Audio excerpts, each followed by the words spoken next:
నా దగ్గర భగవద్గీత లేదు, భారత రాజ్యాంగం లేదు, బైబుల్ లేదు. నేను చెప్పేది మీరు గూగుల్లో వెతుకోవచ్చు. నేను చెప్పేది రాజ్యాంగం ఉంటే రాజ్యాంగంలో ఉన్నటువంటి ఈ ఆర్టికల్ చదవచ్చు, ఈ సెక్షన్లు చదవచ్చు, ఇవన్నీ చదివి మీరు చెప్పొచ్చు.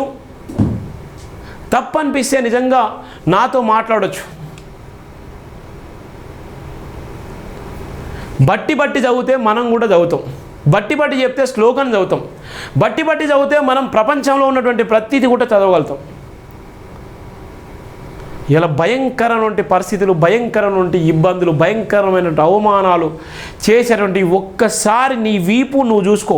నీ వీపు నువ్వు చూసుకోవాలంటే వ్యక్తివి 10 ఏటోని వీపును చూసి నువ్వు గోక్కుంటే ఎట్లా? నీ వీపు నువ్వు కనబడినప్పుడు బయట పక్కని వీపును గోక్తా అంటే ఊకుంటారా? ఎవ్వడు ఊకోడు. తోలిసి ఆరబెడతారు, గుర్తుపెట్టుకోండి. పోరాడితే పోయేది బానిస సంఖ్యలే తప్ప పోతే పోని ప్రాణమే అనుకుంటే ఎవ్వడు కూడా మిగలడు. ఇలా పహల్గామ్ దాడిలో అంతమంది చనిపోయిన వాళ్ళ కుటుంబాలు అర్థనాదాలు పడుతున్నాయి. ఆ కుటుంబ పెద్దలు ఇలా జీవితాలు రోడ్డు మీద పడ్డాయి. ఎవడు దాడి చేసిండో, ఎవడొచ్చి చొరబడ్డాడో, ఎవడో చంపిండో ఇప్పటి వరకు కూడా తేల్చలేనటువంటి దౌర్భాగ్యమైన పరిస్థితిలో మన భారతదేశాన్ని పరిపాలించేటువంటి నాయకులు ఉన్నారంటే సిగ్గుతో తలంచుకోవాలి. ఇలా నిజంగా ఒక గుడి మీద దాడి చేస్తే వెంటనే వచ్చి మనం కొట్టి చంపేస్తున్నారు.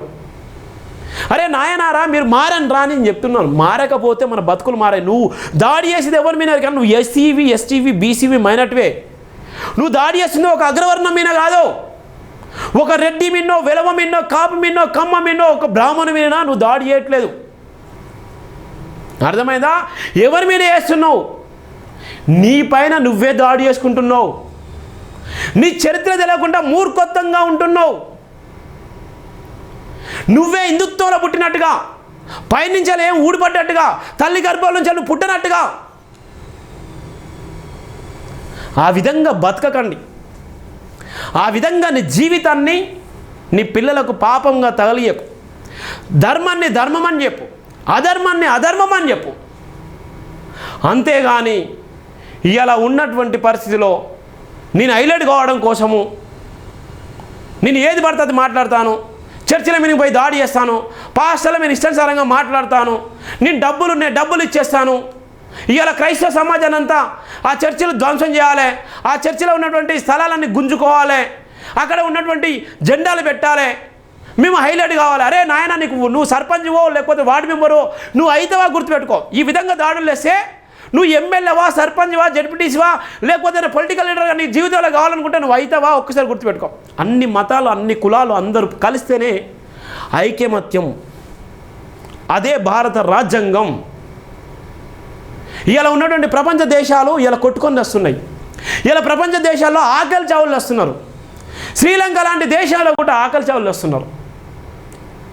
ఇలా బంగ్లాదేశ్ మనం చూసాం, కొట్టుకొని పోయింది. బంగ్లాదేశ్లో ఉన్నటువంటి దేశ ప్రధాని తలదాచుకోవడానికి భారతదేశానికి వచ్చి తలదాచుకుంది, చంపేస్తామని. ఎడిపోతుంది భారతదేశం, ఎడిపోతుంది ప్రపంచ దేశాలు. ఏ విధంగా వాళ్ళ హక్కుల కోసం కొట్లాడుతున్నారు, ఏ విధంగా వాళ్ళ అస్తిత్వం కోసం వాళ్ళు కోల్పోతున్నారు. దేనికోసం మనం తిప్పలపడాలి, దేనికోసం మనం మాట్లాడాలి. చాలామంది ఫేక్ వాళ్ళు నాకు కాల్ చేస్తున్నారు. దయచేసి నేను ఎక్కడికో భయపడను, ఎక్కడికో పోను, ఓకేనా? అన్ని బరి తెగించే జేబీఎం టీవీ ఛానల్ పెట్టాను. అన్ని బరి తెగించే జేబీఎం టీవీ నేను పెట్టినప్పుడు అనేక మంది కుట్ర కుతంత్రాలు వేసిళ్ళు. జేబీఎం టీవీ నేను పెట్టినప్పుడు ఇది ఇప్పుడు మాట్లాడేటువంటి స్టూడియో, కుట్ర కుతంత్రాలు వేసి తగలబెట్టేటువంటి ప్రయత్నం చేసేళ్ళు. బయట బోర్డులు ధ్వంసం చేసేవాళ్ళు. ఇలా ఉన్నటువంటి ఈ లైవ్ను కూడా అడ్డుకునే ప్రయత్నం చేసేళ్ళు. ఇలా ఉన్నటువంటి ఆఫీస్ స్టాఫ్ను కూడా ఇబ్బందులకు గురి చేసేళ్ళు. అయినా వాళ్ళందరూ కూడా కాలగర్భం కలిసిపోయాళ్ళు. 2016 నుంచి మొదలుకుంటే 2020 దాకా సుదీర్ఘంగా నడిపిస్తున్నాను. చిన్న వయసులో మోసుకున్నటువంటి భారము ఈరోజు 30 సంవత్సరాలు దాటిపోయినాయి అంటే చూడండి. మొయ్యవలసిన భారం వస్తే ఎంత పెద్ద బాధ్యతన మోస్తాను, తట్టుకునేటువంటి శక్తి ఉంటే ఎంత బాధనైనా భరిస్తాను, ఎన్ని నిందలైనా మోస్తాను, ఎన్ని అవమానాలైనా భరిస్తాను. కానీ నిజాయితీగా చెప్పండి,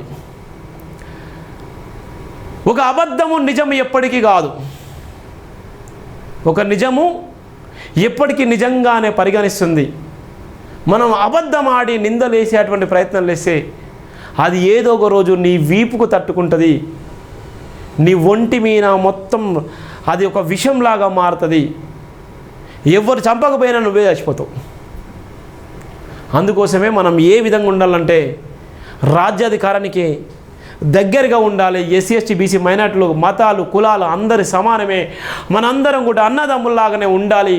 మనందరం కూడా ఈ భారతదేశంలో పౌరులాగానే బతకాలి. మనల్ని రక్షించేది భారత రాజ్యాంగమే. ఏ కులం ఏ మతం కాదా అని ఒక్కసారి గుర్తుంచుకోండి. ఇవాళ ఉన్నటువంటి దేవుళ్ళే, మన ఊర్లో ఉన్నటువంటి దేవుళ్ళే ఇవాళ కులానికి సంబంధించిన దేవుడు ఒక దగ్గర ఉంటాడు, ఇంకో కులానికి సంబంధించిన దేవుడు ఒక దగ్గర ఉంటాడు, ఇంకో కులానికి సంబంధించిన దేవుడు ఒక దగ్గర ఉంటాడు. మరి వాళ్ళు ఆ దేవుళ్ళు అయితే మనం పూజించే దేవుళ్ళే కదా. మరి కులానికి ఒక దేవుడు వేరుంటే ఇంకో కులానికి వేరే దేవుడు ఉంటే ఇది ఎవరు పెట్టిళ్ళు? ఆ దేవుళ్ళు రాసుకున్నారా నేను ఈ కులంలో పుట్టినని? ఆ కులాలో ఉన్నటువంటి దేవుళ్ళ కూడా అంటరానితనమే పెట్టిళ్ళు కదా. ఆ కులంలో ఉన్నటువంటి వ్యక్తులు కూడా అంటరానితనం పెట్టిళ్ళు. మొన్నటికి మొన్న ఒకే కుటుంబం అంతమంది గోడగోలు చనిపోయారు కదా. దేవుళ్ళకి పోయి ఒకే కుటుంబం కదా, ఒకే ఫ్యామిలీ కదా, మరి దేవుడు కాపాడాలి కదా. మరి హిందుత్వ శక్తులు, హిందుత్వ మతంలో ఉన్నటువంటి వ్యక్తులు మరి ఎందుకు కాపాడలేకపోయారు? ఎందుకు నిజంగా దేవుడు ఉంటే నిజంగా కాపాడాలి కదా, ఎందుకు చేయలేకపోయారు? ఇవాళ 100 సంవత్సరాలు, 20 సంవత్సరాలు, 30 సంవత్సరాలు ఉన్నటువంటి చర్చిలు ఇప్పటికీ కూడా ఇంకా కొనసాగుతూనే ఉన్నాయి. ఎక్కడ కూడా ప్రమాదం జరగలేదు, ఎక్కడ కూడా చర్చి కూలిపోయిన సందర్భాలు. ఇది కదా దైవత్వం, ఇది కదా మానవత్వం, ఇది కదా నిజాయితీ. ఎంత దారుణం అంటే అంత దారుణం. ఇవాళ ఉన్నటువంటి చాలామంది మేధావులరా దయచేసి ప్రతి ఒక్కరు కూడా ఈ వీడియోలు చాలా వరకు షేర్ చేయండి. మీరు ఇచ్చే బలం ఇది ఒకటే. ఏ పాస్టర్ వాళ్ళు, ఏ చర్చి వాళ్ళు, ఏ క్రైస్తవ బిడ్డలు భయపడవలసిన అవసరం లేదు. ఎవరికి భయపడవలసిన అవసరం లేదు. సెక్షన్ 295A మీకు స్పష్టంగా చెప్తుంది. ఆర్టికల్ 19A మీకు స్పష్టంగా చెప్తుంది.